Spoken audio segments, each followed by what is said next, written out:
I used to think birthdays were small things, quiet markers that didn't need attention. I was wrong every year. My son forgot mine without fail. No call, no card, no dinner yet.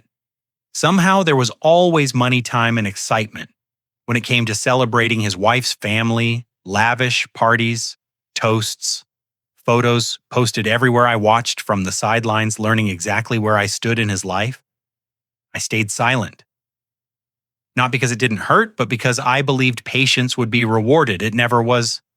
This time something inside me finally broke. Not loudly, not angrily, but clearly. I realized I was done begging for a place at a table where I was never meant to sit, so I made a decision that shocked everyone, including myself. I took every dollar I had saved, every sacrifice I had quietly made over the years, and I chose myself. For the first time, I bought a lakefront house, and I didn't explain it to anyone. I didn't ask permission. I simply posted a photo with one short caption that said more than years of silence ever could. What happened next exposed my son and his wife.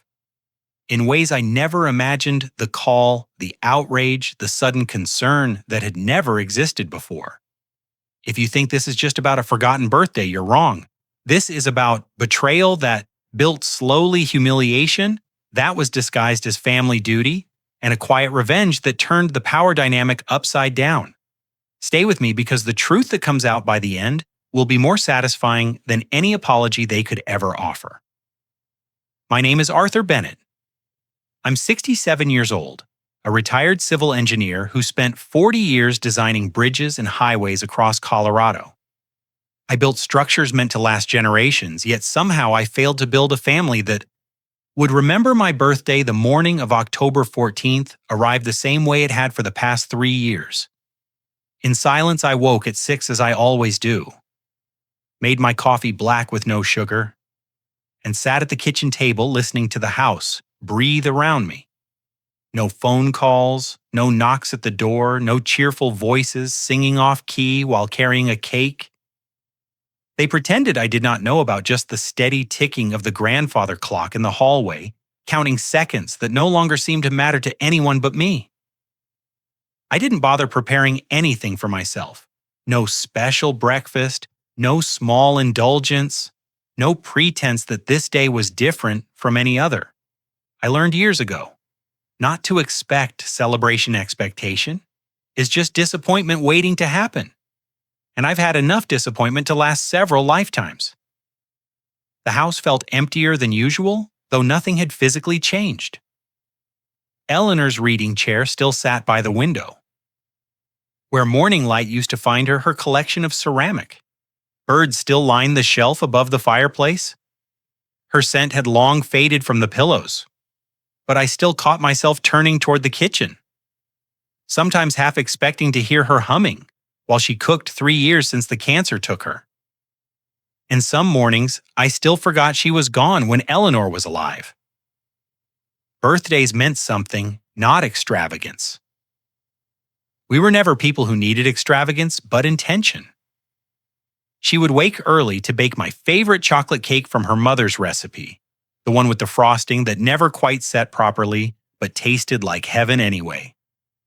She would put on our wedding song, that old Johnny Mathis record we danced to in our tiny first apartment, and she would hold my hand across the breakfast table and tell me she was grateful for another year together.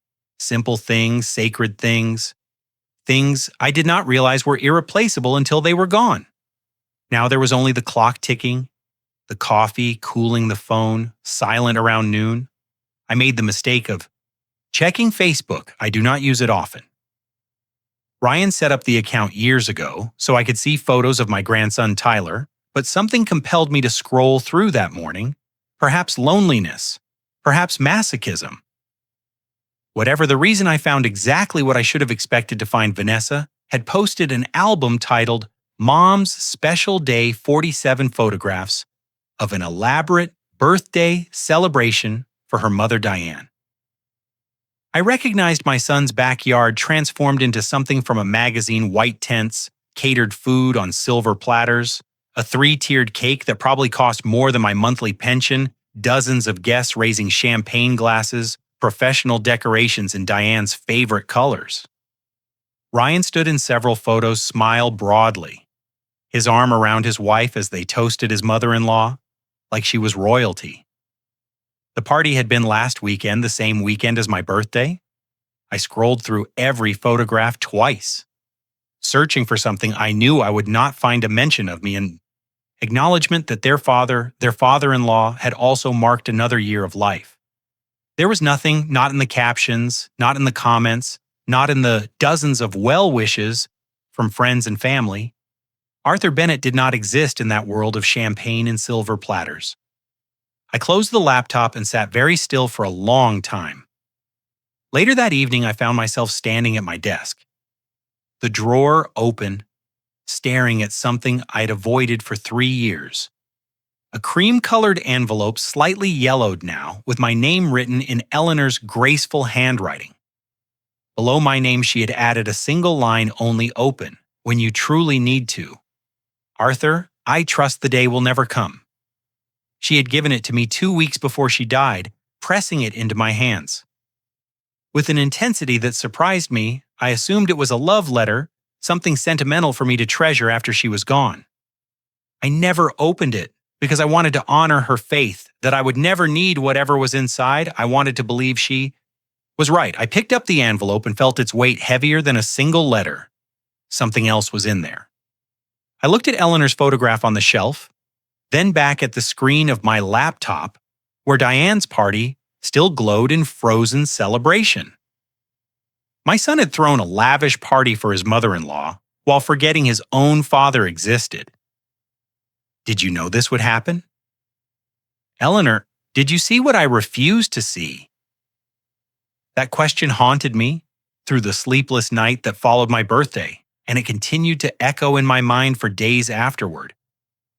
The more I thought about it, the more I realized Eleanor had tried to tell me many things I refused to hear 6 months before she died, when the cancer had already begun its slow theft of her strength.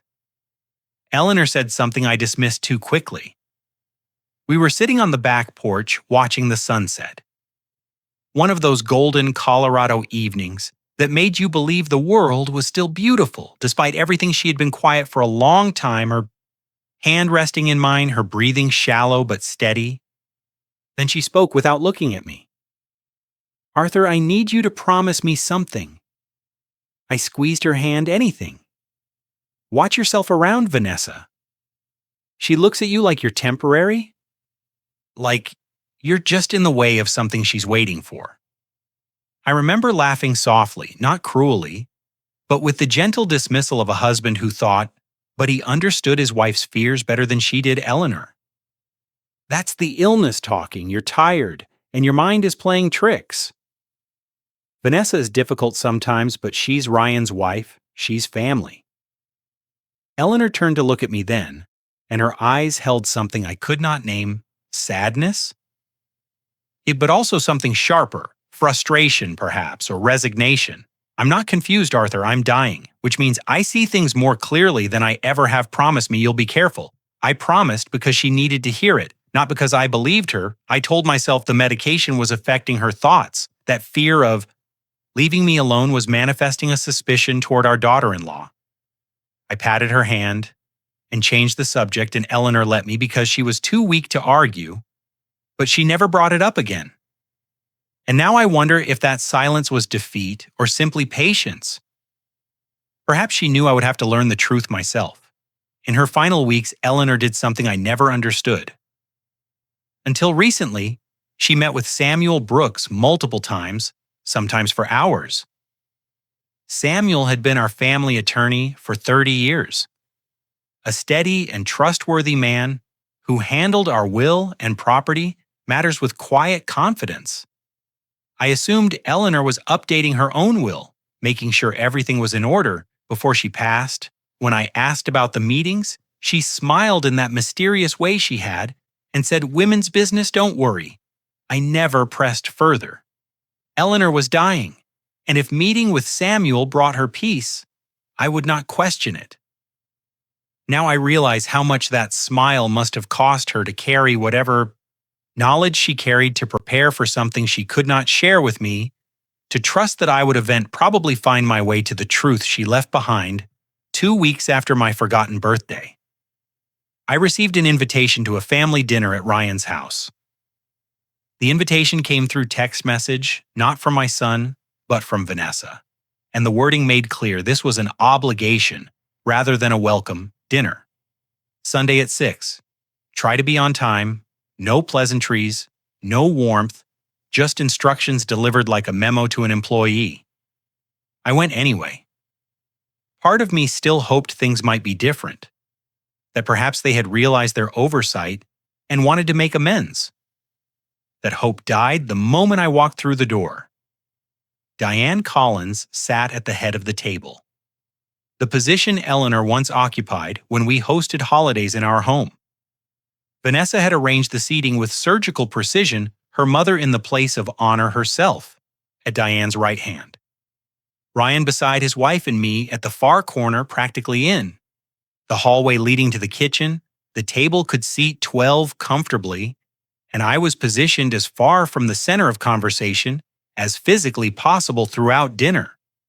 Vanessa controlled everything she decided when dishes were passed, and to whom she steered every conversation toward topics that excluded me vacation plans. I was not part of social events. I had not been invited to inside jokes that required context I did not possess whenever I tried to speak. She would talk over me or redirect attention elsewhere with practiced ease. I watched my son through all of this. Ryan sat with his shoulders slightly hunched, his eyes fixed on his plate whenever his wife spoke. Not once during the entire meal did he make eye contact with me. When I asked him directly about his work, he gave a 3-word answer and immediately looked to Vanessa as if seeking permission to continue. She didn't grant it. Instead, launching into a story about her mother's recent trip to Santa Fe after dessert, I excused myself to use the bathroom on my way back. I stopped in the hallway when I heard voices from the kitchen. Vanessa and Ryan speaking in low tones. They assumed I could not hear. He sat there like a ghost. The whole meal. Vanessa said it's exhausting having to include him in everything. He's my father. Ryan replied, though his voice lacked conviction. And your father needs to understand his place. This is our house, now our family. He had his turn. Now it's ours. And the sooner he accepts that, the easier things will be for everyone. Ryan said nothing in response. Not a word of defense. Not a syllable of protest. Just silence, which Vanessa seemed to take as agreement. I returned to the dining room on unsteady legs. Made my excuses about feeling tired and drove home through a blur of street lights and unanswered questions. When I walked through my front door, the first thing I saw was Eleanor's photograph on the mantel. Her smile gentle and knowing in the soft lamplight. I stood before her for a long moment, remembering her warning on that golden evening, remembering her mysterious meetings with Samuel, remembering all the things I'd been too stubborn or too trusting to see. You tried to tell me I whispered to her image. What else did you see that I didn't? The answer to that question came not from Eleanor's photograph, but from a cardboard box I had avoided for years. The morning after that miserable dinner, I found myself pulling boxes from the closet in my study, searching for something I could not quite name. I told myself I was organizing old papers, clearing clutter, doing the practical work of a man putting his affairs in order. But somewhere deeper, I knew I was looking for evidence of what I was not yet certain. I found it in a faded manila folder labeled Ryan House. In Eleanor's neat handwriting inside were documents I had not reviewed in a decade. Mortgage applications, co-signer agreements, bank statements, and a small note Eleanor had written to herself that I had never seen before. But before I read her note, I let myself remember how it all began 10 years ago. Ryan came to us with excitement in his voice and desperation in his eyes. He and Vanessa had found their dream home, a 4-bedroom in a good school district, perfect for the family they planned to start. The problem was the bank. Ryan's income as a mid-level sales manager was not enough to qualify for the mortgage on his own, and Vanessa's freelance work was too inconsistent assistant to count. They needed a co-signer, someone with stable income and good credit to guarantee the loan. Ryan asked me over dinner, his words tumbling out in a rush of promises. "It's just a formality, Dad. The bank needs a name on paper. That's all. We'll make every payment ourselves." "You won't have to do anything except sign." I wanted to say yes, immediately. What father would not want to help his son build a home for his family? But Eleanor's hand found mine under the table. Her grip firm with warning. Later that night, after Ryan and Vanessa had left, she told me exactly what she thought. "If you do this, Arthur, they'll never see it as a gift. They'll see it as an obligation. You owed them something they were entitled to, not something you sacrificed." I shook my head. "You're being too hard on them. He's our son." This is what parents do. Parents help. Eleanor said, "Parents don't become financial hostages. A cosigner isn't just a signature. Arthur, it's a promise. If they can't pay, you pay. If they default, your credit is destroyed. You're putting everything we've built at risk for people who have never once said thank you for anything we've given them." She was talking about Vanessa. I knew, though. She was careful not to say the name directly. Eleanor had noticed things about our daughter-in-law long before I did. The way Vanessa accepted gifts without acknowledgement, the way she spoke about our family home as though calculating its future, the way she looked past me when I talked as if I were already fading from relevance. But I was stubborn and I was proud, and I believed my son would never let me down. I signed the co-signer agreement the following week. Eleanor attended the closing with me, her face a careful mask of neutrality, and she never mentioned her objections again. Some battles, she once told me, have to be lost before they can be understood. The first few years, Ryan made the payments as promised. Then came the excuses. The economy was difficult. His company had restructured. Vanessa's clients had dried up. Could I help with just one payment, just until things stabilized? I agreed, of course. One payment became 2, then 6, then a standing arrangement that no one ever formally acknowledged. I set up an automatic transfer of $800 every month from my account to theirs, enough to cover their shortfall, enough to keep the mortgage current, enough to prevent the default, all that would have destroyed my credit rating, along with theirs. Now sitting on my study floor, surrounded by old documents, I did the math. I had avoided for a decade, $800 per month for 10 years, $96,000. I had paid nearly $100. 0 toward a house where I was seated in the corner, like an unwanted guest spoken about in kitchens, like a burden to be managed, forgotten on birthdays. While my daughter-in-law's mother received champagne toasts, I pulled out my current bank statements and pension records, forcing myself to look at numbers I had willfully ignored. The $800 came from my pension, and after Eleanor died, from the life insurance money she had left me. Money she had saved and sacrificed for money meant to secure my final years, and I had been funneling it to people who treated me like I was already dead. Then I found Eleanor's note tucked behind the mortgage documents in her handwriting. It was dated 3 months before she passed, and it contained only 2 sentences. "He's still paying. They've never said thank you." She knew, even as she was dying, she knew I was still covering for Ryan, still sacrificing, still waiting for gratitude that would never come. She documented it not as accusation, but as evidence, a quiet record of a truth I was not ready to face. I sat back against the closet door and stared at the ceiling. $96. 0 over 10 years, 20 years remaining on the 30-year mortgage. At this rate, I would pay another $192,000 before the loan was satisfied, assuming I lived that long, assuming my savings held out, assuming the people living in that house continued to treat my contributions as their birthright. The payments were automatic, invisible, expected. Not once in a decade had Ryan called to say thank you.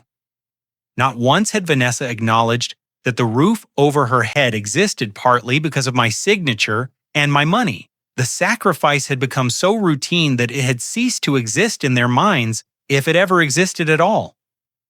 They don't even know I'm keeping their house afloat, I thought, or maybe they do, and they just don't care. That realization sat heavy in my chest. Through the weeks that followed, a stone I carried everywhere but showed to no one. I continued my routines, continued my automatic payments, continued pretending that things might somehow change. Then Christmas arrived and whatever. Fragile hope I had been nursing finally shattered beyond repair. I spent 3 weeks choosing gifts for the family. Not expensive things my draining savings could not support. Extravagance, but thoughtful things for Tyler, my 16-year-old grandson. I found a vintage compass like the one my own father gave me when I was his age, along with a book about famous explorers that I inscribed with a personal message for Ryan.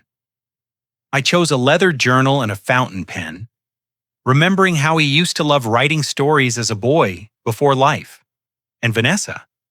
I redirected his ambitions for Vanessa, despite everything I selected, a beautiful scarf in colors I had seen her admire, because I was still foolish enough to believe that kindness might soften her. I wrapped each gift carefully using the same plaid paper Eleanor had always favored, and I drove to Ryan's house on Christmas morning with something almost like optimism warming my chest. The snow was falling lightly, the streets were quiet, and for a few precious minutes I allowed myself to imagine a different kind of gathering. One where my presence mattered, one where my gifts would be received with genuine appreciation. One where I was still part of a family rather than a ghost haunting its edges. The reality announced itself the moment I walked through the door. Diane was already installed in the living room, like a queen holding courts, surrounded by a mountain of elaborately wrapped packages that Vanessa was distributing with theatrical enthusiasm. "This one's from your favorite daughter, Vanessa," cooed, handing her mother a box that clearly contained jewelry. "And this one, Mom. You're going to be opening gifts all day." I set my modest offerings on a side table near the door. Vanessa glanced at them, once registered their presence with the faintest flicker of acknowledgement, and returned her attention to her mother without a word. My gifts sat untouched for the next 2 hours, while Diane unwrapped present after present to choruses of admiration, a cashmere sweater, exquisite, a spa weekend, how thoughtful, a designer handbag simply perfect. Each gift was photographed, praised, and displayed as evidence of Vanessa's devotion to her mother. My packages remained on the side table, still wrapped, gradually buried under discarded coats and scarves. As other guests arrived, the extended family gathered for dinner. Perhaps 15 people crowded around a table, meant for 12. I found myself seated at the far end again near a cousin of Vanessa's. I had never met separated from my own son and grandson by a wall of bodies and conversation that did not include me. I tried several times to join discussions, to offer thoughts on topics being debated, but my voice seemed to vanish before reaching anyone's ears. People talked over me or through me as though I were not there. Then Vanessa delivered her masterstroke. The conversation had turned to politics. I follow closely and discuss with reasonable intel. I was offering my perspective on a recent policy decision when Vanessa cut across me with a bright, pitying smile. "Arthur, why don't you rest in the other room? These conversations are a bit much for someone your age. There's a nice quiet chair by the fireplace where you can relax." The table fell silent. 15 faces turned toward me with expressions ranging from discomfort to barely concealed amusement. I am 67 years old sharp, as I have ever been capable of calculating structural loads in my head and remembering details from engineering projects decades past. But in that moment, I was being dismissed like a confused old man who had wandered into a room where he did not belong. I looked to Ryan, my son, my only child. The boy I had raised and supported and sacrificed nearly $100. He was out of house. He was studying his shoes with intense concentration, his jaw tight, his hands gripping his napkin like a lifeline. Ryan, I said quietly. He glanced, stopped briefly, then away. She didn't mean it like that, Dad, but she did. We both knew she did, and his refusal to defend me. His immediate retreat into excuse-making told me everything I needed to know about where his loyalties had settled. I excused myself to use the bathroom, though what I really needed was airspace a moment away from the suffocating weight of my own irrelevance. I walked down the hallway toward the guest bathroom, moving slowly, trying to compose myself. That is when I heard the voices from the front hall, just around the corner where Vanessa and Diane stood, speaking in tones they assumed were private. "Don't worry, Mom." Vanessa was saying when the old man's gone, we'll finally have everything. It's just a matter of time. He's 67 and alone. How much longer can he really last? Diane's response was a soft laugh. You've always been such a plan and her sweetheart. I stood frozen in the hallway, one hand against the wall to steady myself. The words echoed in my skull like hammer blows. When the old man's gone, just a matter of time. How much longer can he really last? They were not waiting for me to die. They were counting on it, planning for it, treating my death as an inevitability that would finally deliver them whatever they believed I was keeping from them. I did not confront them. I did not raise my voice or demand explanations or cause a scene that would only be twisted later into evidence of my instability. I simply walked back to the living room, retrieved my coat from the pile that had buried my unopened gifts, and let myself out the front door without saying goodbye to anyone. The drive home passed in silence. No radio, no phone calls, no tears, just the sound of tires on wet pavement and the slow crystallization of something that had been forming in my chest for years when I finally pulled into my driveway and sat in the darkness of my garage. I spoke aloud for the first time in hours. No more waiting, no more hoping. It's time to find out what I'm really worth to them. The next morning, I began the work of understanding exactly how trapped I was. I called a financial advisor I had never used before, a woman named Patricia Holloway, whose office this was across town from anyone who might know me or my family. I wanted professional eyes on my situation, eyes unclouded by personal history or assumptions about who I was supposed to be. Patricia was in her 50s, efficient and direct, the kind of person who delivered hard truths without apology. I appreciated that immediately I showed her the mortgage documents, the co-signer agreement, my bank statements showing a debt decade of payments. She reviewed everything in silence. Her reading glasses perched on her nose, occasionally making notes on a yellow legal pad. When she finished, she set down her pen and looked at me with something close to sympathy. "Mr. Bennett, I need to make sure you understand your legal position here. As a co-signer on this mortgage, you are not a helper or a guarantor. In the casual sense, you are equally liable for the entire debt. If your son stops paying tomorrow, the bank will come after you for the full remaining balance. Your credit, your assets, your retirement savings. All of it is on the line." I had known this intellectually, of course, but hearing it stated so plainly in a stranger's office, with fluorescent lights humming overhead, made the reality settle into my bones in a new way. Can I remove my name from the loan? Patricia shook her head. Co-signers cannot unilaterally withdraw from a mortgage agreement. There are only 3 ways out. First, your son could refinance the loan, independently qualifying on his own income and credit without your involvement. Second, the loan could be paid off in full. Third, the house could be sold and the mortgage satisfied from the proceeds. Short of one of those 3 options, you are legally bound to this debt until it is resolved. For how long? She glanced at her notes. The original loan was a 30-year mortgage. 10 years have passed.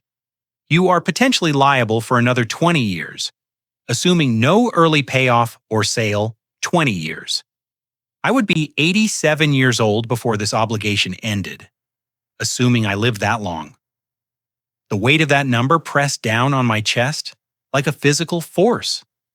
I had signed a single document a decade ago trying to help my son, and I had chained myself to his financial decisions for the rest of my natural life. Patricia offered some suggestions, talking to Ryan about refinancing, consulting an attorney, about my options, reviewing whether my continued payments might give me any leverage. I thanked her, paid her consultation fee, and drove home with my mind churning through possibilities I had never allowed myself to consider that evening. I had in my study with the phone in my hand for nearly an hour before I finally dialed the number. Samuel Brooks answered on the third ring, his voice the same steady I remembered from decades of legal consultations and the quiet months after Eleanor's funeral. "Arthur," he said, and something in his tone suggested he had been expecting this call. "It's been a long time, 3 years. I said I should have called sooner." "No," Samuel replied, "you're calling exactly when you were meant to. Eleanor told me you would reach out when you were ready." She was very specific about that. I felt a chill travel down my spine. "What do you mean?" "She told you there was a pause on the line, the kind of weighted silence that precedes important revelations. Arthur, Eleanor left something with me before she died. She made me promise not to give it to you until you decided to stand up for yourself, until you stopped making excuses for people who don't deserve your loyalty. Her words, not mine." My hand tightened on the phone. "What did she leave?" "I think you need to come see me in person." "This isn't a phone conversation, Samuel. Please just tell me what it is." Another pause when he spoke. Again, his voice had dropped lower, more serious than I had ever heard it. "It's a box." Arthur documents recordings, her own written observations. She spent the last months of her life preparing it, working on it, during the time she told you she was resting. She knew things, Arthur, things she couldn't tell you directly because she knew you wouldn't believe her. You loved your son too much to see what she saw. I closed my eyes, remembering Eleanor's mysterious meetings with Samuel, her warnings about Vanessa that I had dismissed as anxiety, the strange intensity with which she had pressed that sealed envelope into my hands. She had not been confused or frightened or grasping at straw. She had been preparing, building something, leaving me armor for a battle she knew I would eventually have to fight. "Why didn't she just tell me?" I asked, my voice barely above a whisper. "Because you weren't ready to hear it. She knew you, Arthur. She knew you would defend Ryan until the evidence was undeniable, until you had seen the truth with your own eyes," she said. "You needed to reach the breaking point on your own before you would be willing to see what she had gathered." I thought about the Christmas party, the overheard conversation, the calculation in Vanessa's voice as she discussed waiting for my death. Eleanor had predicted this. She had known it would come to something like this, and she had prepared accordingly, leaving me tools I did not know existed until I was desperate enough to need them. "When can I come see you?" I asked. "Tomorrow morning, 9 hours a year, my office." Samuel paused, then added, "Arthur, your wife knew things she prepared for this moment, in ways you cannot imagine. The question is, are you ready to see what she saw?" I looked at Eleanor's photograph across the room, her gentle smile holding secrets. I was only beginning to understand. "Yes," I said, "I'm ready." The morning after my conversation with Samuel, before I could make the drive to his office, I forced myself to sit down with a calculator and face the full truth of my finances. If I was going to stand up for myself, as Eleanor apparently knew I would need to, I had to understand exactly what resources I possessed and what options they afforded me. The numbers were both better and worse than I expected. My pension provided a steady monthly income that covered my basic expenses with modest room to spare Eleanor's life insurance. minus the $96,000 I had already funneled to Ryan's mortgage, had left me with approximately $180, zero in savings. Not a fortune by any measure, but enough to buy a modest home, outright somewhere far from Colorado, somewhere I could start fresh without the constant reminder of everything I had lost and everyone who had forgotten me. For the first time in years, I allowed myself to imagine a different life, not the life I had planned with Eleanor growing old together in the house, where we raised our son, but something new, something built on my own terms, rather than obligations to people who saw me as temporary, as an obstacle, as someone whose death would finally deliver them whatever they believed they deserved. I began searching online for properties in places I had never considered before: Maine, upstate New York, Vermont states. With seasons in quiet towns and distances measured in days rather than hours from my son's house, I was not running away. I told myself I was running towards something, though I could not yet name what that something might be. A listing in Vermont caught my attention: a small cottage on a lake, 2 bedrooms, a stone fireplace surrounded by maple trees that the photograph showed blazing red and gold in autumn. The price was within my budget. The location was a full day's drive from anyone who knew my name or my history. Something about the photograph stirred a feeling I barely recognized. Any more possibility, I called the realtor that afternoon and scheduled a viewing for the following week. Then I drove to Samuel's office as planned, but that meeting and what it revealed would have to settle in my mind before I could act on it. First, I needed to see this cottage. I needed to know if the piece I imagined was real or just another fantasy I was constructing. To survive the drive to Vermont took 12 hours. I split it over 2 days, stopping at a roadside motel that smelled of pine cleaner and old cigarettes, sleeping better than I had in months. Despite the unfamiliar bed, something about moving about, putting miles between myself and the life that had shrunk. Around me felt like medicine I had not known I needed. The cottage was everything the photographs promised, and more. It sat at the end of a gravel road, perhaps 50 yards from a lake. So still it mirrored the sky like polished glass. The trees were bare in early January, but I could imagine them full. And green, could picture myself sitting on the small wooden dock, watching seasons change without anyone expecting anything from me. The interior was simple, worn hardwood floors, a kitchen that needed updating, bedrooms barely large enough for their furniture, but clean and solid and quiet, so wonderfully quiet. I was standing on the dock, watching my breath cloud in the cold air, when I heard footsteps on the gravel behind me. I turned to find a woman approaching, perhaps 60, with silver hair pulled back in a practical braid and a kind face weathered by years of outdoor living. She wore a heavy cardigan over jeans and carried herself with the easy confidence of someone comfortable in her own skin.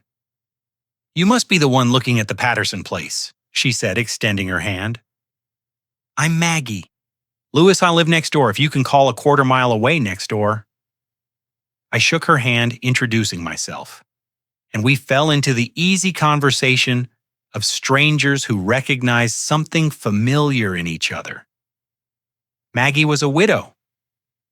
I learned 5 years now. She had moved to Vermont after her husband passed, leaving behind a life in Connecticut that had become unbearable.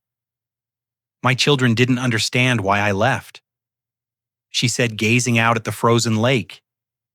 Or maybe they understood too well. My daughter-in-law told everyone I was crazy, that I couldn't be trusted to make my own decisions anymore. She tried to have me declared incompetent, if you can believe that I could believe it more easily than she knew the worst part. Maggie continued, her voice dropping, was what she said about my husband. She claimed he told her before he died that he wanted her to have everything, that he didn't trust me to manage the estate properly, complete fabrication. Richard never said any such thing, but he was gone, so who could contradict her? I listened without speaking, feeling a strange tightness in my chest that I could not explain. Maggie turned to look at me directly. The worst lies aren't the ones people tell about you. Mr. Bennett, they're the ones they tell using the dead, because the dead can't defend themselves. They can't stand up and say, no, that's not what I meant. That's not who I was. The dead are just tools for the living to use however they please. A chill ran through me that had nothing to do with the January air. I thought of Vanessa invoking Eleanor's name, claiming promises my wife had never made. And suddenly, Maggie's words felt less like a stranger's story and more like a warning. I was not yet equipped to understand. I'm sorry I said that must have been painful. Maggie smiled, but her eyes held depths. I recognized it was, but I survived it, and now I have this. She gestured at the lake, the trees. The quiet, sometimes losing everything, is the only way to find out what you actually need. I drove back to Colorado. With Maggie's words echoing in my mind, her warning about the dead being used as tools by the living. The 12-hour journey felt shorter than before. Perhaps because my thoughts were so consumed with what awaited me at Samuel's office that I barely noticed the passing landscape by the time I pulled into my driveway. I'd made two decisions. I would see Samuel first thing in the morning, and I would make an offer on the Vermont cottage regardless of what he revealed to me. Samuel's office occupied the second floor of a brick building, downtown, the same location where he had practiced law for over 40 years. The waiting room smelled of old leather and paper, comforting scents that reminded me of the countless times Eleanor and I had sat in these chairs, reviewing wills and property documents, planning for a future we assumed would unfold according to our careful designs. How naive we had been. His secretary showed me in promptly at 9. Samuel rose from behind his desk, older than I remembered his. Hair fully white now, and his movements slower, but his eyes still sharp with intelligence. On the desk between us sat a wooden box, perhaps the size of a shoe box, made of dark walnut with brass hinges. Beside it lay a cream-colored envelope identical to the one Eleanor had given me before she died. Sit down. Arthur Samuel said, his voice gentle but serious. We have things to discuss. I sat, my eyes fixed on the box. Is that what she left? Samuel nodded. Eleanor gave this to me 2 weeks before she passed. She was very specific about the instructions. I was to keep it safe. Tell no one about its existence, and give it to you only when you came to me of your own accord, ready to face something difficult. She said you would know when to open it. I reached out and touched the wood. Smooth and cool beneath my fingers. What's inside? I don't know the full contents. She sealed it herself. But she told me enough for me to understand the purpose.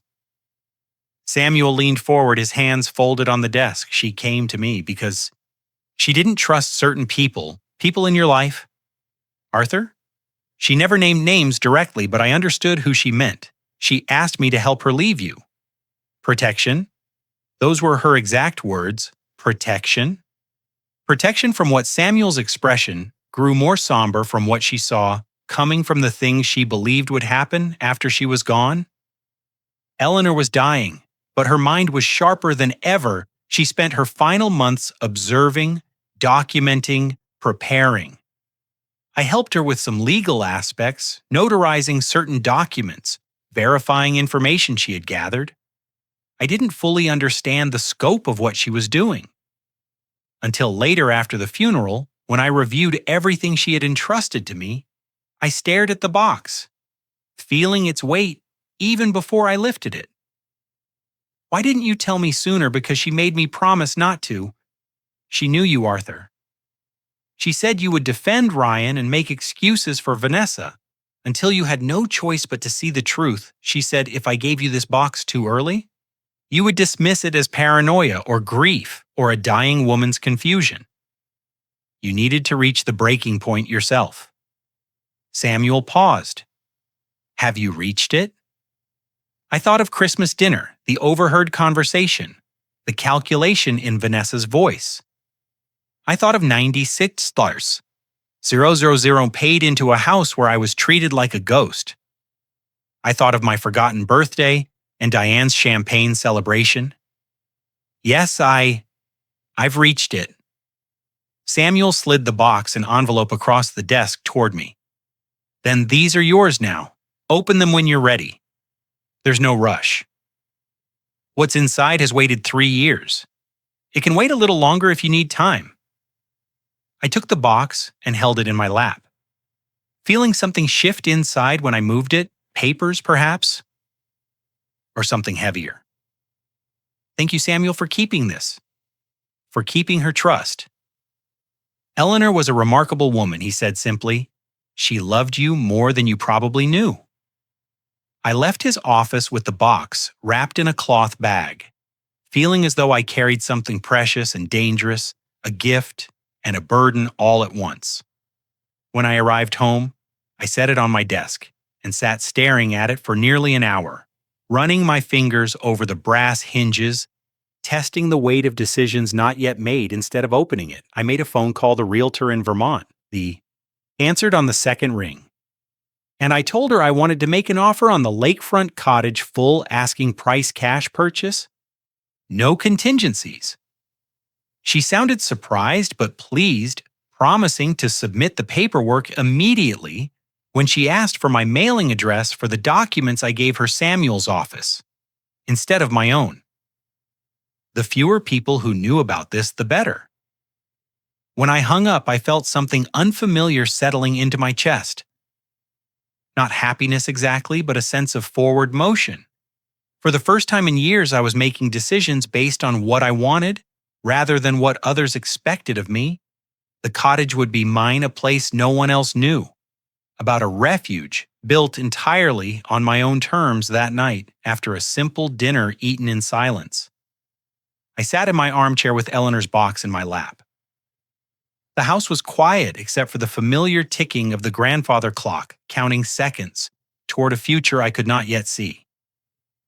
I ran my fingers over the smooth walnut, feeling the grain of the wood, imagining Eleanor's hands touching the same surface as she packed whatever she had gathered inside.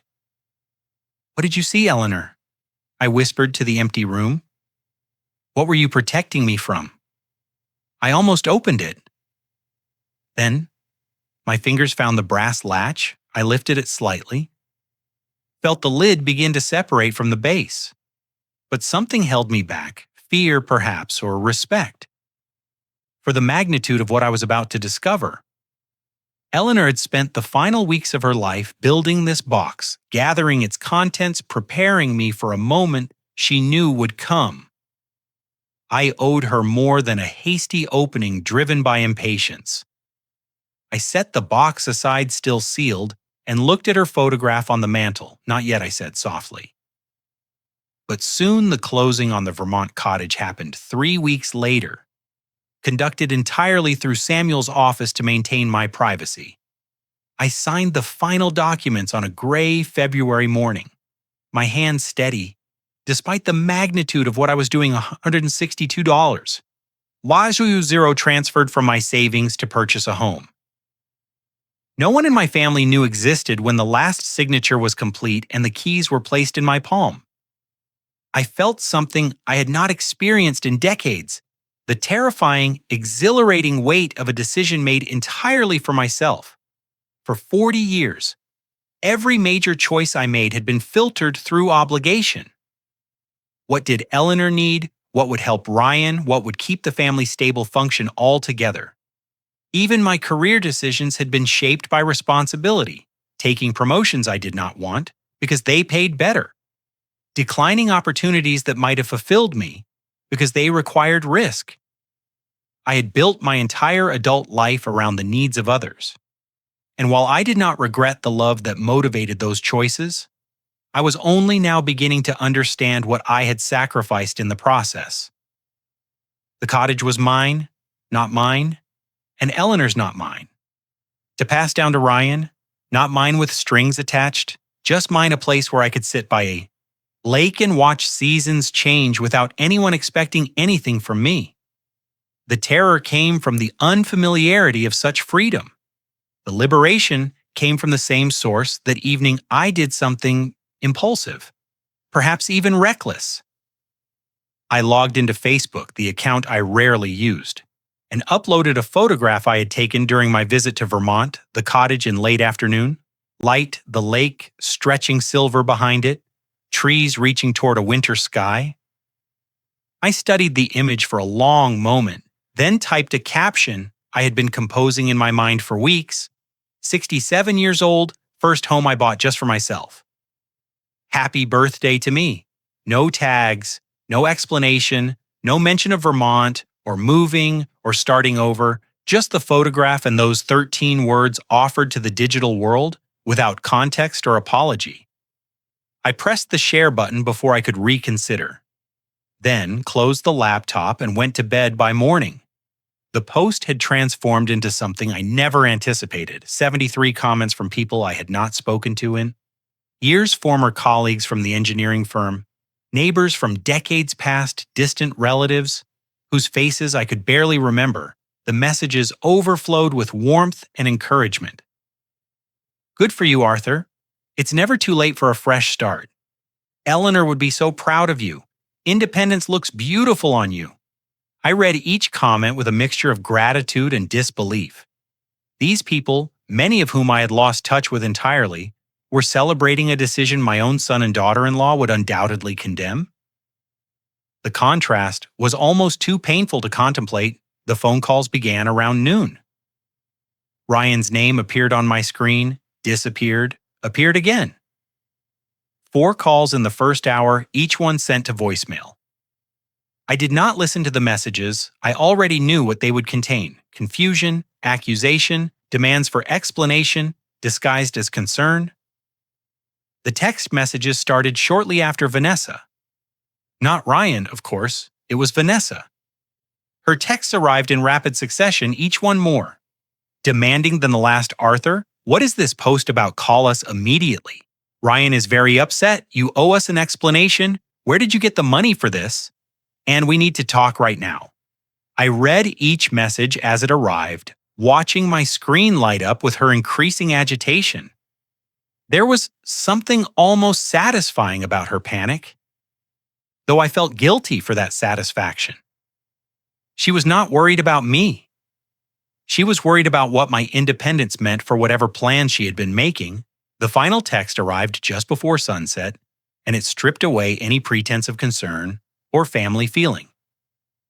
You need to explain yourself that money belongs to this family.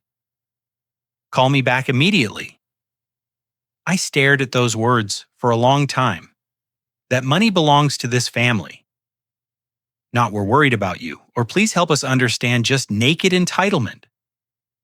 The assumption that my savings, my pension, my dead wife's life insurance were communal property to which Vanessa had some inherent claim. She had finally said, plainly what she had always believed, that I was merely a temporary custodian of resources that rightfully belonged to her. I set down the phone and looked across the room to where Eleanor's box still sat on my desk, unopened.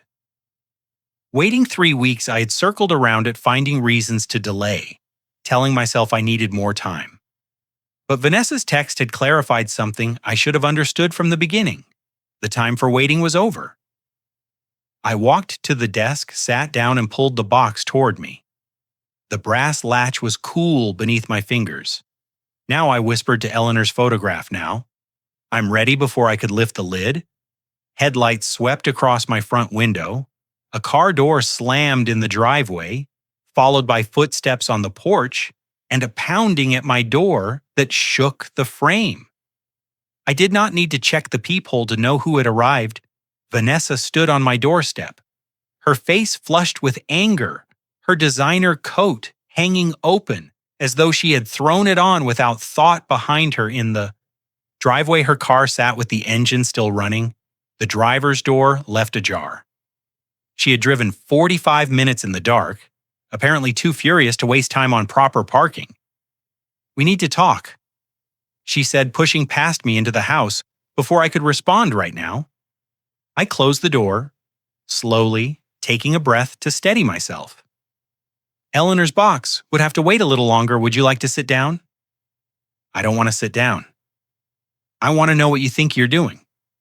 She stood in the middle of my living room, arms crossed, radiating hostility. that Facebook post, that house. Where did the money come from, Arthur? How dare you make a decision like this without consulting the family? I remained by the door, keeping distance between us. I wasn't aware I needed permission to spend my own savings. Your savings? She laughed, a harsh sound without humor. That money was supposed to be for Ryan, for us. For your grandchild, you don't get to just disappear with it and buy yourself some vacation home while your family struggles. I repeated quietly. Your house has 4 bedrooms and a 3-car garage. You take vacations to Europe. Your mother receives birthday parties with Kate, food, and professional decorations. What exactly are you struggling with? Vanessa? Her eyes narrowed. Don't you dare turn this around on me. You're being selfish. Arthur, unbelievably selfish after everything we've done for you. After all the years we've included you in our lives. This is how you repay us. I said nothing. My silence seemed to infuriate her more than any argument could have. Eleanor would be ashamed of you. Vanessa continued, her voice rising. She would be absolutely ashamed to see you abandoning your family like this. She always said family came first. She always believed in taking care of each other. The mention of Eleanor's name sent a cold current through my chest, but I kept my expression neutral. Did she? Yes, she did. And she would never have approved of you running off to spend money that should go to your son, Vanessa. Took a step closer, her finger jabbing toward me. My mother told me that Eleanor promised everything would go to Ryan. She made that commitment years ago. You're betraying your own wife's wishes. The words hit me like a physical blow. I stood completely still, processing what she had just said. Eleanor promised everything would go to Ryan, my mother told me, in 43 years of marriage. Eleanor never once discussed leaving everything to Ryan. We had made our wills together, reviewed them regularly, talked openly about how our assets would be distributed after we were gone. There was no secret promise, no private commitment made behind my back.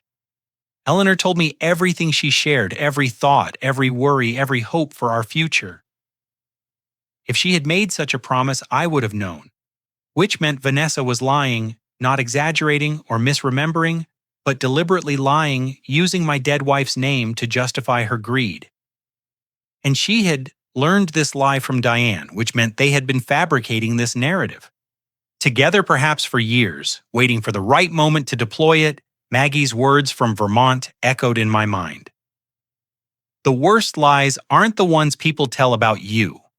They're the ones they tell using the dead, because the dead can't defend themselves.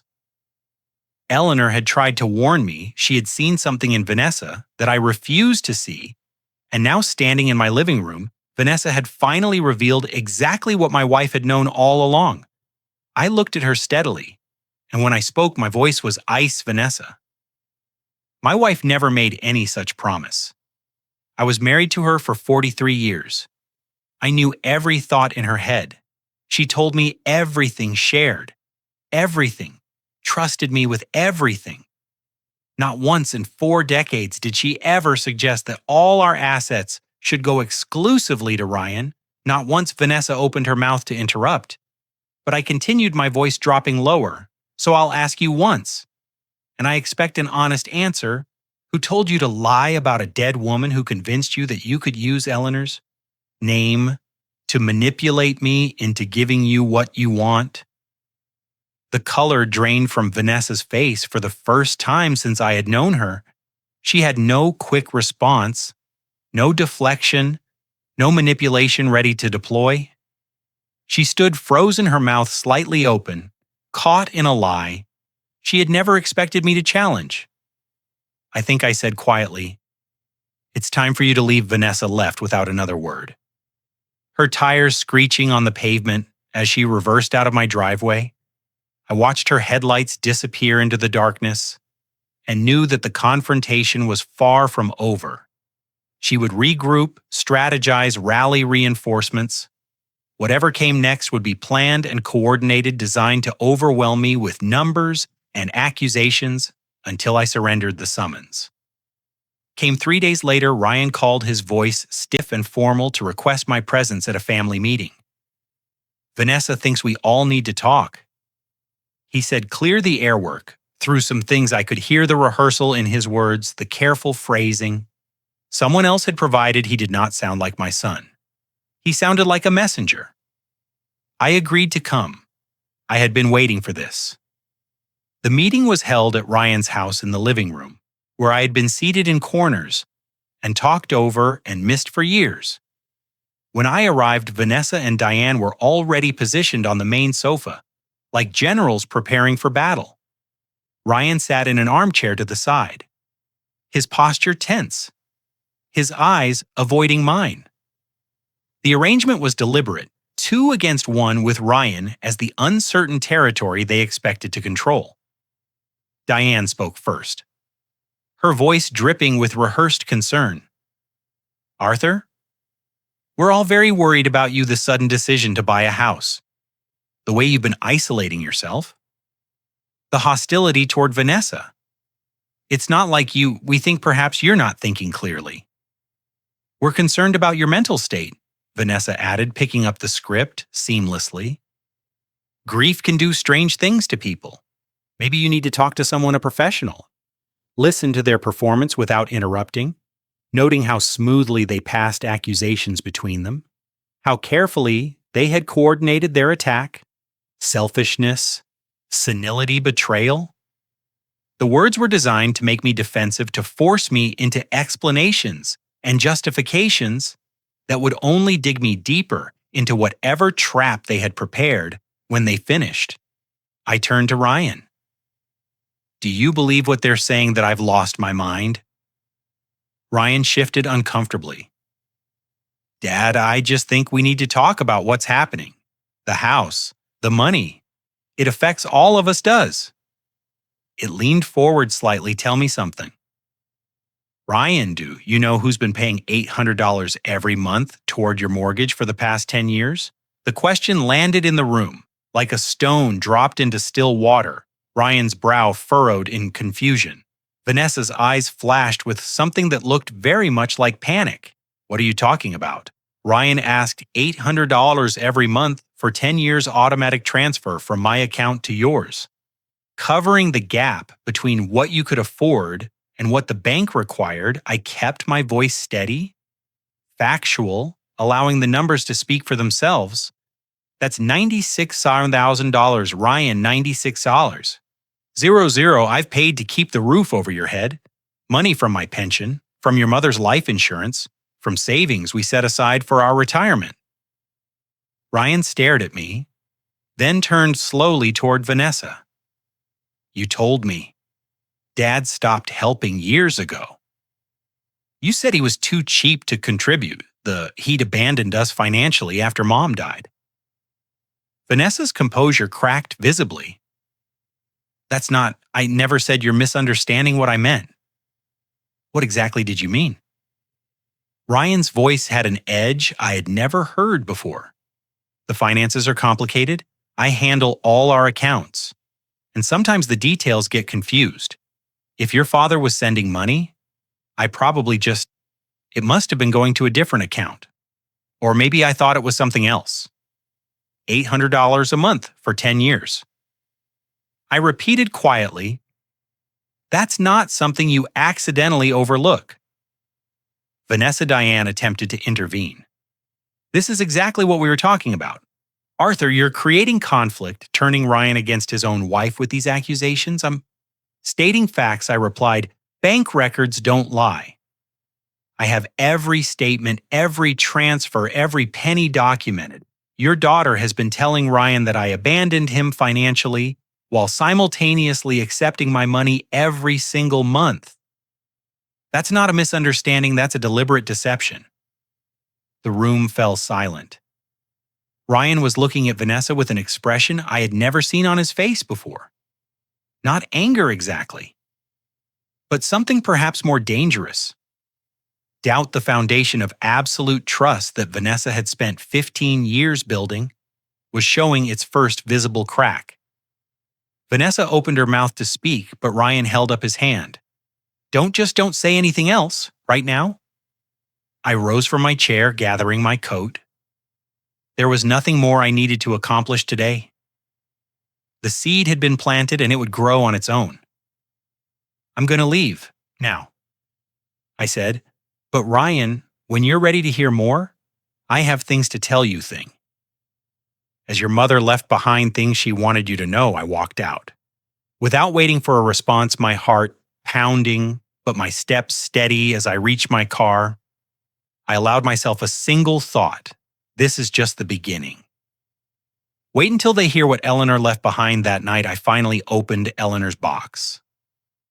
I sat at my desk with the curtains drawn and the house silent around me, the wooden box resting before me like a sacred object.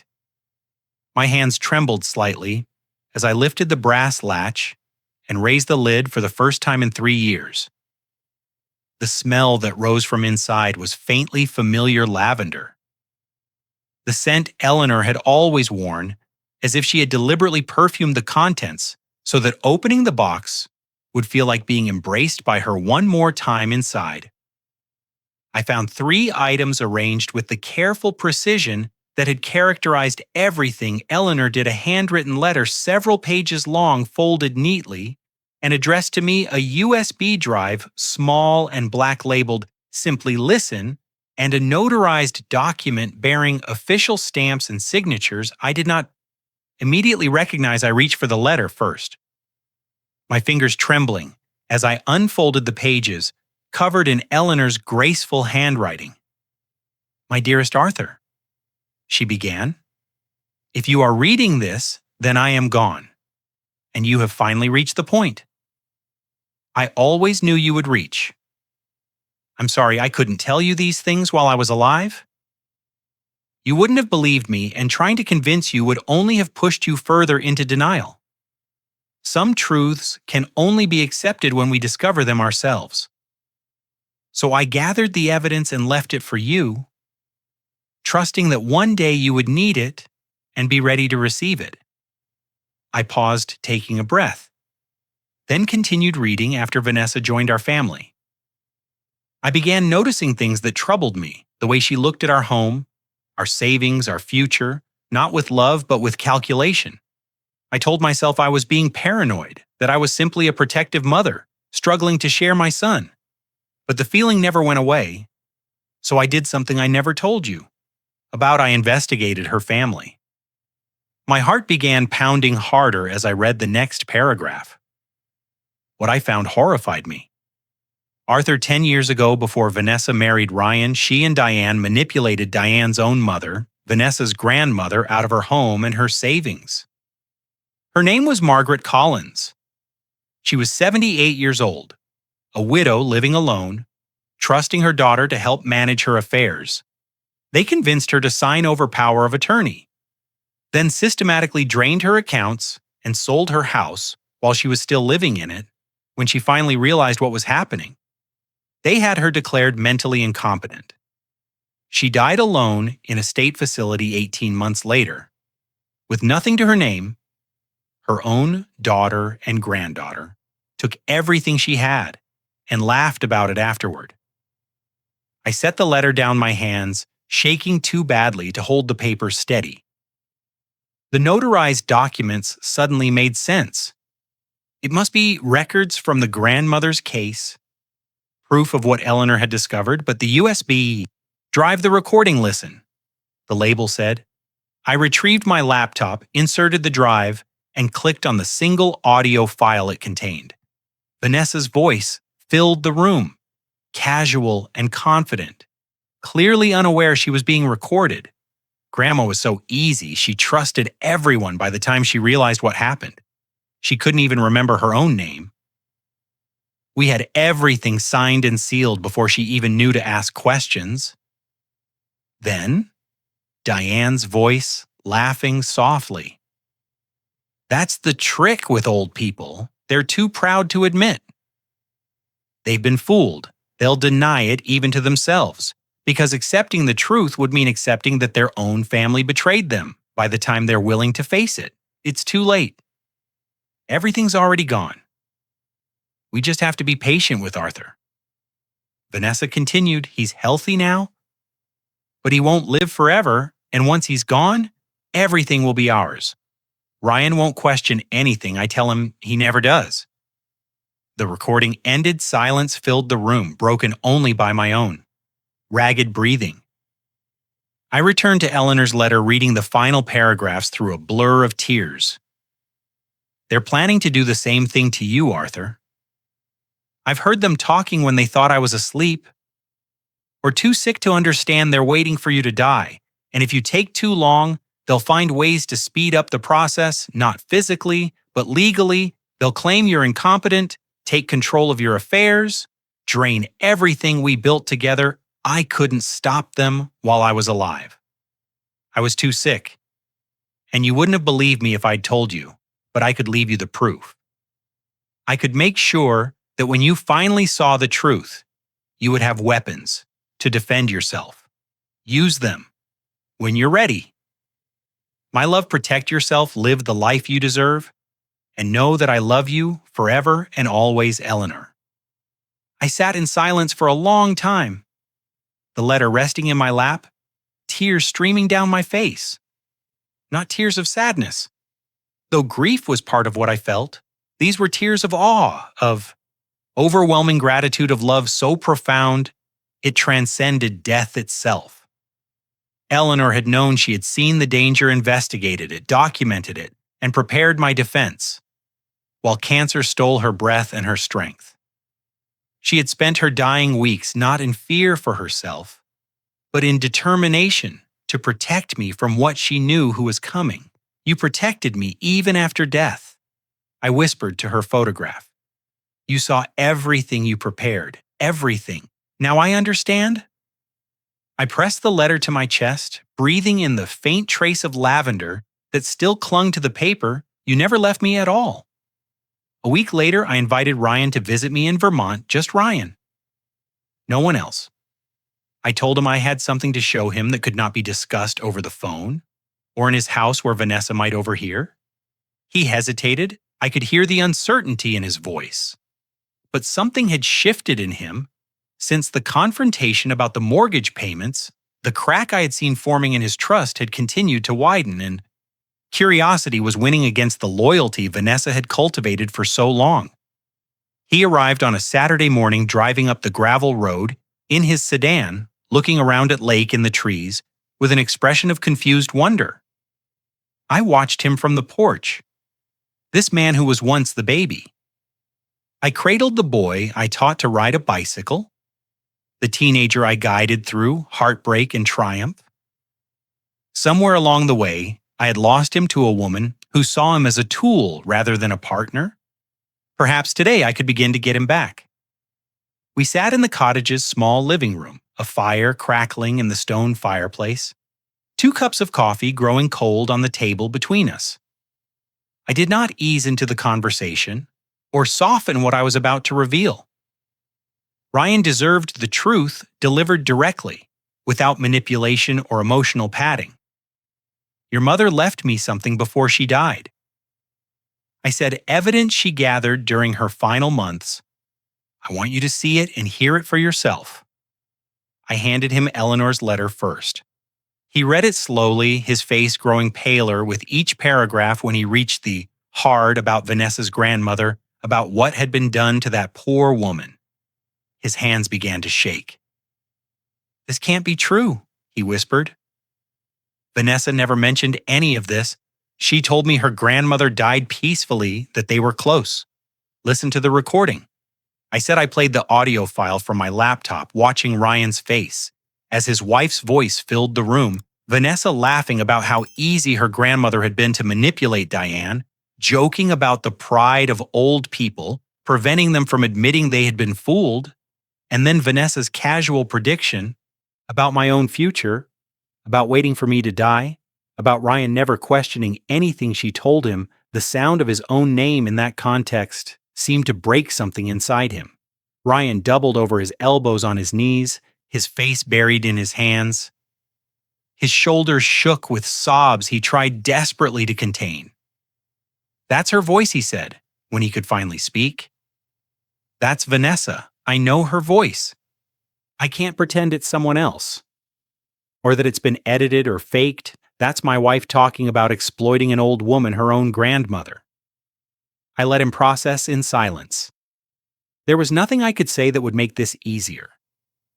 The truth was doing its own work, and my interference would only complicate it. After several minutes, Ryan looked up at me with red-rimmed eyes. I noticed things he said quietly over the years. Small things I told myself didn't matter. Money that disappeared from accounts. Vanessa managed explanations that didn't quite add up the way she talked about you when she thought I wasn't paying attention. He shook his head. I was too afraid to question anything.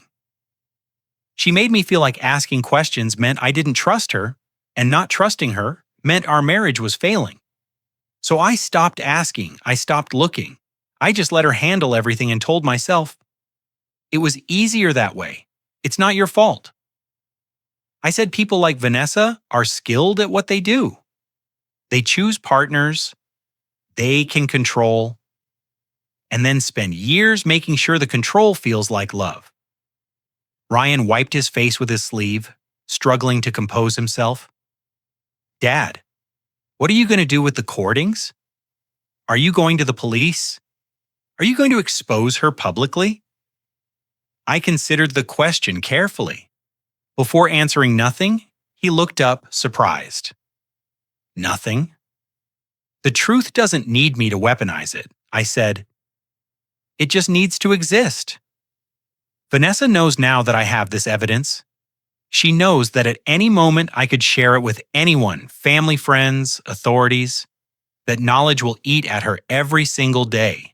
She'll never know when or if the hammer might fall. I paused, letting the words settle. What happens next is up to her and up to you. Ryan stared at the fire for a long moment. You're giving me a choice. I'm giving you information. What you do with it is your decision. I'm not asking you to leave her. I'm not demanding you choose between your wife and your father. I'm only asking you to see her clearly, perhaps for the first time. What kind of life you want to build with that clarity is entirely up to you. He nodded slowly, the weight of everything he had. Learned pressing down on his shoulders. I need time to think. Take all the time you need. I said I'm not going anywhere. Ryan returned home to Colorado that evening, and I did not hear from him for nearly 2 weeks. I understood his silence. The weight of what he had learned required time to process decisions, to consider a lifetime of assumptions, to reevaluate. I busied myself with settling into the Vermont cottage, arranging furniture, stocking the kitchen, learning the rhythms of a place that was entirely my own. Maggie stopped by occasionally with fresh bread or vegetables from her winter greenhouse. And her quiet companionship reminded me that solitude did not have to mean loneliness. When Ryan finally called, his voice sounded different, harder somehow, but also clearer, as if a fog had lifted from his mind. Dad, I need to tell you something I've been going through. Our household, finances, all of it. Bank accounts, credit cards, investment statements, things.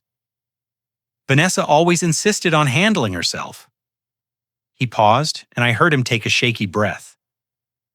I found something I don't understand. There are credit card statements coming to our house, addressed to you 4 different accounts.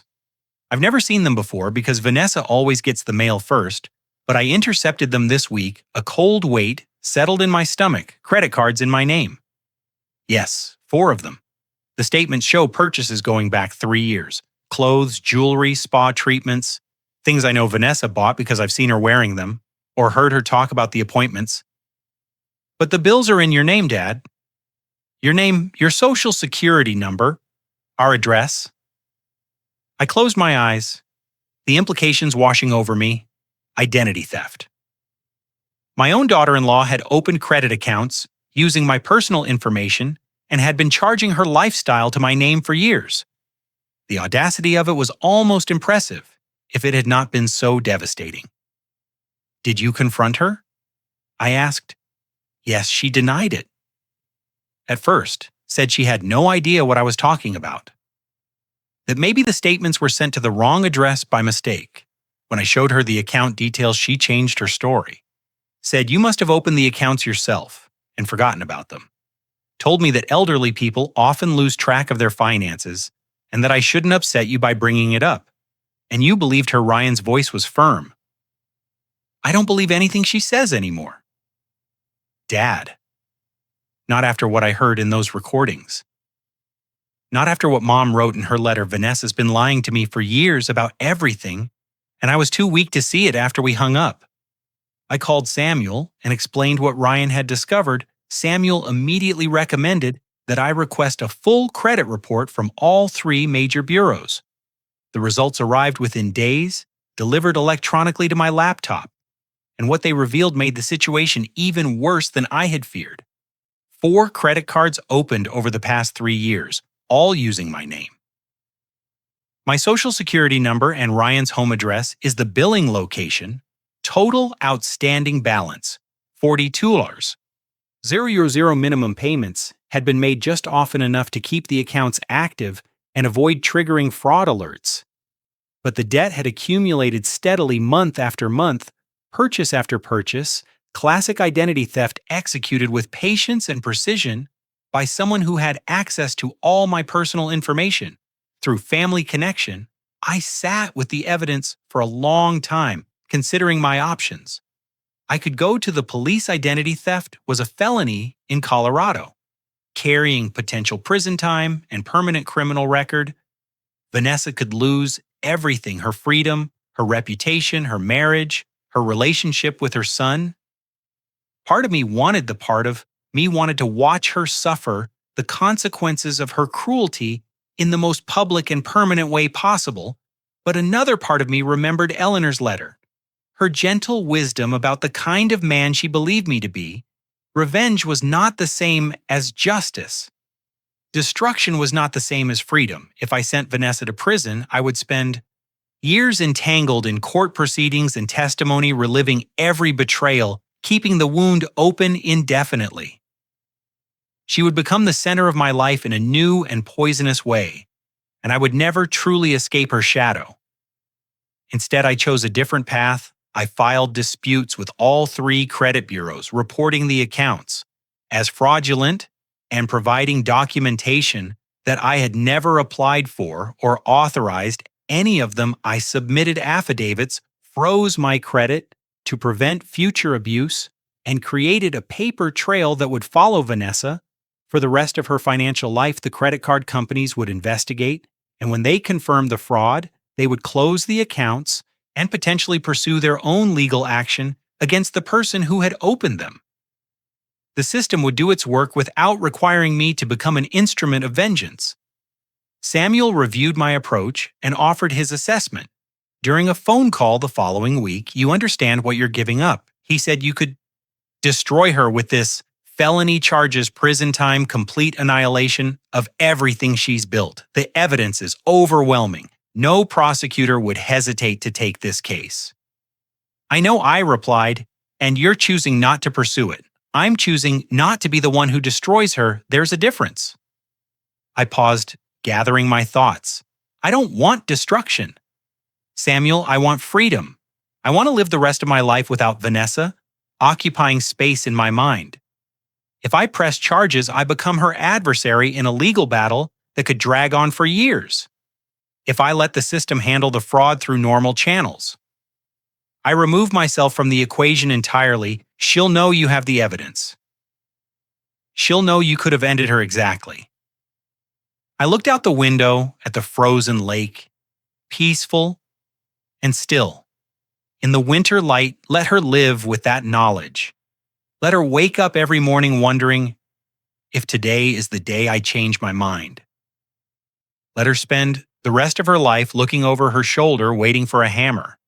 That may never fall. That's a heavier punishment than any prison sentence. Samuel, prisons have release dates. The fear of what I might do will follow her forever. There was a long silence on the line before Samuel spoke again. Eleanor was right about you. She said you'd find your own way through this, and it wouldn't look like anyone expected. I smiled faintly. She usually was right about most things. Spring came slowly to Vermont. The ice on the lake, retreating in patches, the bare trees showing the first faint blush of budding leaves. I'd been living in the cottage for 3 months by then, settling into routines that felt increasingly natural. Morning coffee on the porch, afternoon walks along the shoreline, evening spent reading by the fire, or talking with Maggie about everything and nothing. The peace I had hoped to find here had proven real.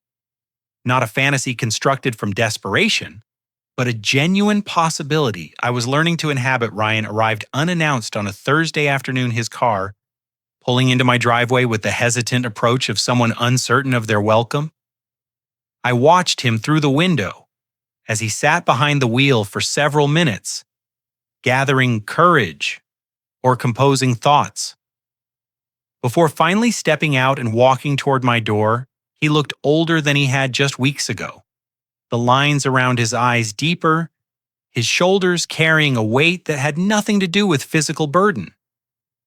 I opened the door before he could not come in. I said simply, he followed me inside without speaking.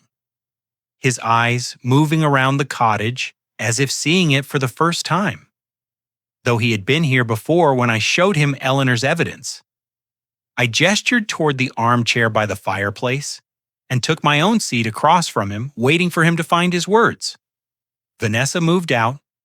He said finally she's staying with her mother. We're filing for separation and probably divorce. After that, the credit card fraud investigation is ongoing. The companies are pursuing recovery, and her name is flagged in their systems. Now she can't open new accounts anywhere. He paused, swallowing hard. Tyler knows something is wrong, but I haven't told him the details yet. I don't know how to explain any of this to a 16-year-old. I nodded, offering no commentary. This was his story, to tell his pain, to process. Dad, I came here to ask for your forgiveness. Ryan's voice cracked on the last word. I know I don't deserve. I know I failed you in ways I'm only beginning to understand, but I need you to know that I'm sorry for everything, for the years of silence, for letting Vanessa control how I treated you, for choosing comfort over loyalty. I was weak, and my weakness hurt you, and I will regret that for the rest of my life. The words hung in the air between us, sincere and desperate and wholly inadequate.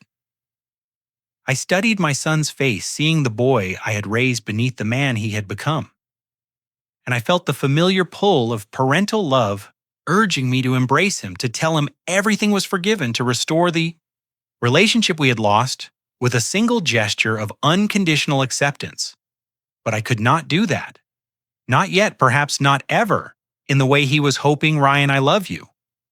I said slowly, I have always loved you from the moment you were born to this very second. Nothing you have done or failed to do has changed that love. It is permanent and unconditional and will remain so. Until I draw my last breath, relief began to soften his features, but I continued before he could respond. But love doesn't erase 10 years of silence. Love doesn't undo the Christmas dinners, where I was seated in corners and spoken about like I wasn't in the room. Love doesn't heal the wound of hearing your wife tell your mother-in-law that she was waiting for me to die. Love doesn't compensate for $96,000 paid to keep a roof over your head, while you never once said thank you. I kept my voice gentle but firm, speaking truth without cruelty. I forgive you, Ryan. I forgave you the moment I heard Vanessa's voice on those recordings, because I understood then that you were a victim too in your own way. But forgiveness is not the same as restoration. The relationship we had is gone. If we're going to build something new, it has to be built honestly, slowly, with full acknowledgement of what was broken. Ryan's eyes filled with tears. What can I do? Tell me what to do. Dad, tell me how to fix this. I considered the question carefully before answering. You can become the man your mother believed you could be. Not for me. Not to earn my approval or repair my feelings for yourself. Because it's the right way to live. Because it honors her memory. Because your son is watching you and learning what kind of man he should become. I leaned forward slightly. That's not something I can give you, Ryan. It's not a gift I can bestow or a debt I can forgive into existence. You have to earn it day by day, choice by choice for the rest of your life. He wiped his face with the back of his hand, nodding slowly. I don't know if I can. Your mother always believed you had it in you. She saw strength in you that you've never fully accessed potential. You've never fully realized she wrote about it. Actually, Ryan looked up confused. I rose and walked to my desk. Retrieving a cream-colored envelope I had kept separate from Eleanor's other materials. It was addressed to Ryan in Eleanor's handwriting, sealed and untouched since she had given it to Samuel along with the box. Meant for me, she wrote this for you. I said, handing him the envelope. It was in the box with anything else, but it was clearly meant for you alone. I never opened it. I never read it, whatever she wanted to say to you is between you and her. Ryan took the envelope with trembling hands, staring at his mother's handwriting as if seeing a ghost. He ran his fingers over the letters of his name, written by a hand that had been still for 3 years, now preserved in ink and paper like a voice frozen in time. Mom wrote this 2 weeks before she died. She prepared letters for both of us, along with the evidence she knew this day would come, Ryan. She knew you would need to hear from her directly. Not through me, not filtered through my interpretation. Whatever is in that envelope is her voice speaking to you. Ryan carefully broke the seal, his fingers clumsy with emotion, and withdrew several pages of his mother's familiar handwriting. I watched his eyes begin to move across the words, watched the color drain from his face, watched his expression shift from apprehension to pain, to something deeper and more complex than I could name. He read in silence for several minutes when he reached the second page. His jaw tightened by the third page. Tears were streaming freely down his cheeks. When he finally finished and looked up, his face was crumpled, broken open in a way I had never seen before, Dad. He whispered, his voice barely audible. She knew everything. She knew what I was becoming. And she still loved me anyway. She still believed I could be better. I said nothing. There was nothing to say. Whatever Eleanor had written to our son had cut deeper than anything I could have offered, reaching places my words could never touch. She had always understood Ryan better than I did. Had always known exactly what he needed to hear, even in death. She was still his mother, still guiding him, still believing in him when he could not believe in himself. Ryan clutched the letter to his chest and wept. A year passed and the world kept turning. The Vermont cottage became home in ways I had not anticipated when I first saw that listing online. The rhythms of the seasons marked my days. Now spring rains that swelled the lake and brought wildflowers to the meadow, summer evenings spent on the dock, watching fireflies dance over the water, autumn transforming the maples into cathedrals of gold and crimson, winter settling its quiet white blanket over everything and teaching me the value of stillness. I learned the names of birds that visited my feeders, recognized the patterns of deer that crossed my property. At dusk came to know this land as intimately as I had once known the streets of Colorado. Maggie remained my closest companion through all of it. Our friendship had deepened into something rare and precious.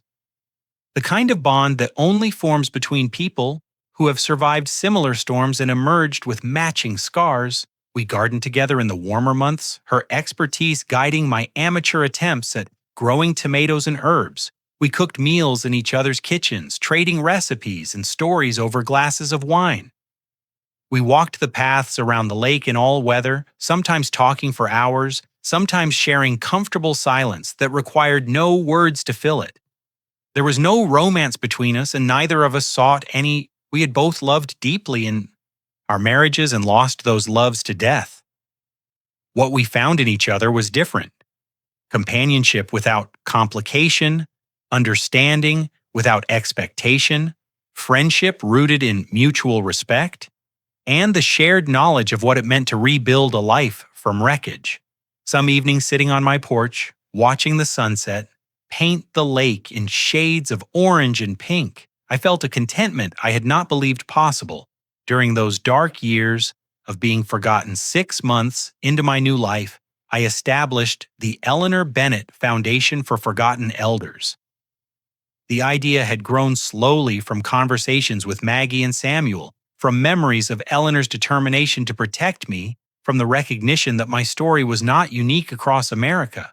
Countless elderly people were being exploited by their own families, manipulated out of savings, isolated from support system, declared incompetent by relatives eager to seize control of their assets.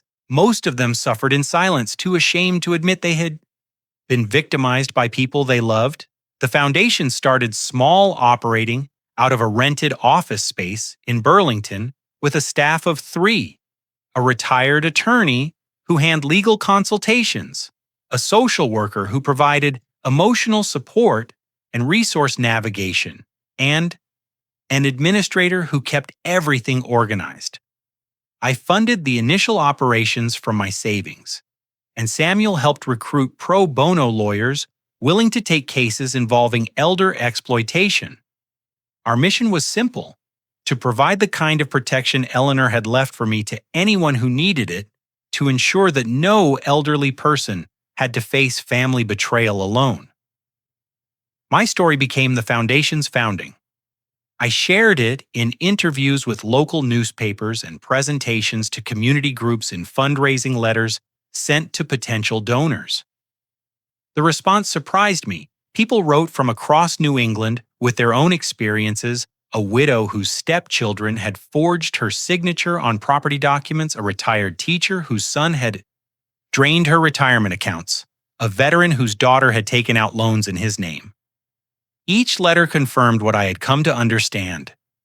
The abuse I experienced was not an aberration, but a pattern, a quiet epidemic hidden behind closed doors, and family loyalty news of Vanessa filtered back to me. Through Ryan, who called regularly now, our conversations gradually rebuilding the connection we had lost. The credit fraud investigation had expanded beyond my accounts, uncovering additional schemes and falsified documents that painted a picture of systematic financial deception spanning years. Her reputation in their Colorado community was destroyed.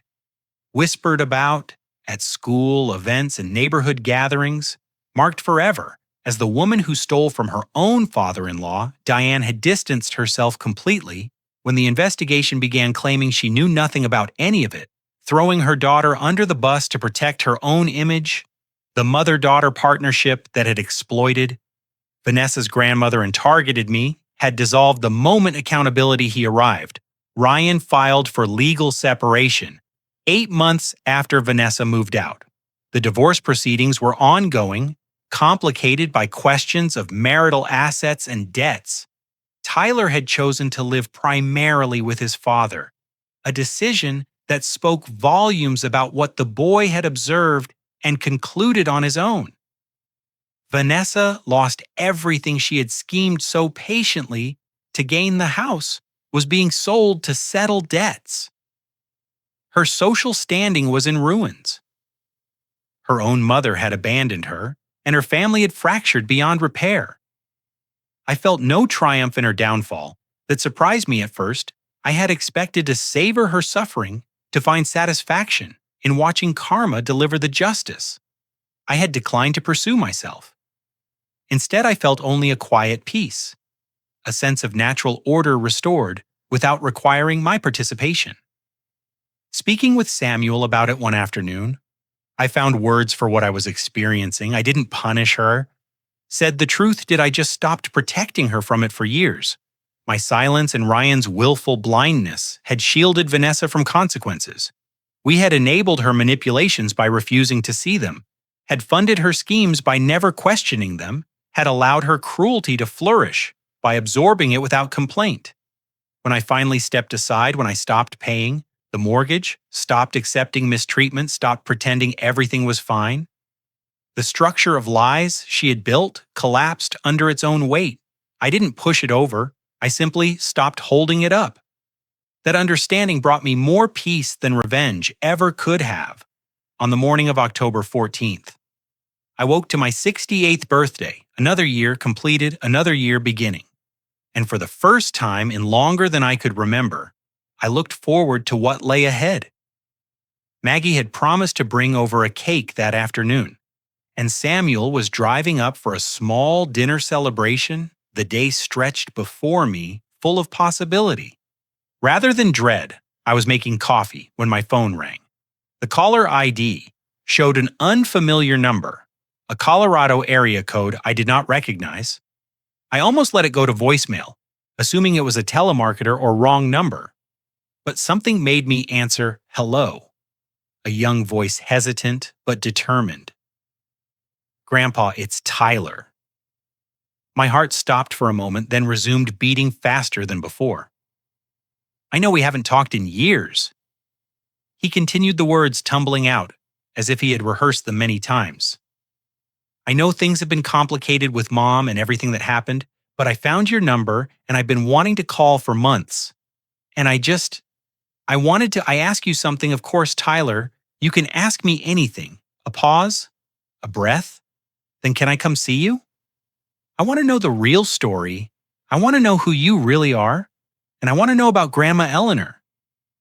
Will you tell me about her? Tyler arrived 3 days later, driving himself in a used Honda he told me he had bought with money saved from summer. Jobs I watched him pull into the driveway, this young man I barely knew, despite sharing his blood, and I saw echoes of Ryan at that age, mixed with something else, entirely a directness in his eyes, a set to his jaw that reminded me powerfully of Eleanor. He stepped out of the car and stood for a moment, looking at the cottage, the lake, the trees just beginning to turn gold with early autumn. Then he walked toward me with the determined stride of someone who had traveled a long way to find answers and intended to get them, Grandpa, he said, and the words sounded foreign and precious all at once. Tyler, come inside. We sat in the living room where I had once shown his father the evidence of his mother's betrayals. I offered coffee, which he declined, and water, which he accepted for several minutes. We simply looked at each other, bridging the gap of years in silence with mutual examination. Mom always said you were difficult. Tyler began, his voice steady. Despite his obvious nervousness, she said you abandoned us, that you cared more about money than family, that you hurt Dad by leaving Colorado. That was the story I grew up with. That's what I believed until about 6 months ago. What changed 6 months ago? Tyler pulled out his phone and navigated to something on the screen. I found Grandma Eleanor's old Facebook page. It's still up. You know, nobody ever took it down. I spent weeks reading through her posts, her comments, her photos. She wrote about you constantly. Grandpa, she wrote about you, like you were her hero. Arthur fixed the fence today and wouldn't let me help, even though his back was hurting, 40 years married. And he still brings me flowers every Friday. My husband is the most patient man alive, and I don't deserve him. He looked up from the phone, his eyes searching my face. That didn't sound like the person Mom described, so I wanted to know the real story. I wanted to know which version was true. I considered how to respond. The temptation existed to tell him everything, to paint his mother as the villain she had proven herself to be, to ensure his loyalty by destroying his remaining illusions. But that was not the man Eleanor had believed me to be, and it was not the grandfather I wanted Tyler to know. Your mother and I had serious disagreements. I said carefully, She made choices I couldn't accept, and I made choices she couldn't forgive. The details are complicated and painful, and some of them aren't mine to share. What I can tell you is this: I loved your grandmother more than I knew it was possible to love another person. I tried to be a good father to Ryan even when I failed, and I never, ever stopped caring about you. Tyler, even during the years when I wasn't allowed to show it, but you didn't abandon us. No. I removed myself from a situation that was causing me harm. There's a difference, though. I understand why it might not have looked that way from your perspective. Tyler nodded slowly. Processing. Dad told me some of it. Not everything, but enough. He said Grandma Eleanor left you something that proved Mom wasn't who she pretended to be. He said you could have destroyed her, but chose not to. The truth isn't a weapon. I replied, it's just the truth. What people do with it is their own choice. We talked for hours after that. I told him about Eleanor, how we met, how we built our life together, how she faced her illness with grace. I could never match. I told him about my career, the bridges and highways that still carried travelers across Colorado. I told him about finding this cottage, about Maggie's friendship, about the foundation and its work helping elders like myself. I let him draw his own conclusions about the gaps in my narrative, the spaces where his mother's actions spoke for themselves, without requiring my condemnation. When Maggie arrived with a birthday cake and Samuel pulled up shortly after Tyler asked if he could stay for dinner, the four of us gathered around my small table. Two old friends, a family attorney who had kept my wife's secrets for 3 years, and a grandson I was only beginning to know, and shared a meal that felt more like family than any Christmas dinner I had endured in Ryan's house. The phone rang as we were finishing dessert. Ryan's name appeared on the screen, and I excused myself to answer. Dad, his voice was cautious but not hostile. Tyler texted me, he's there, isn't he? He is. He drove up to see me. A long pause. What did you tell him? The truth about your mother? The truth about me? Nothing that wasn't his right to know, and nothing designed to turn him against anyone. Another pause, and when Ryan spoke again, his voice was thick with emotion. Dad, thank you for not turning him against us. I would never. I said he's your son, and he's Eleanor's grandson. That's enough after dinner. After Samuel had driven back to Burlington, and Maggie had returned to her cottage, Tyler and I sat on the porch, watching stars emerge over the lake.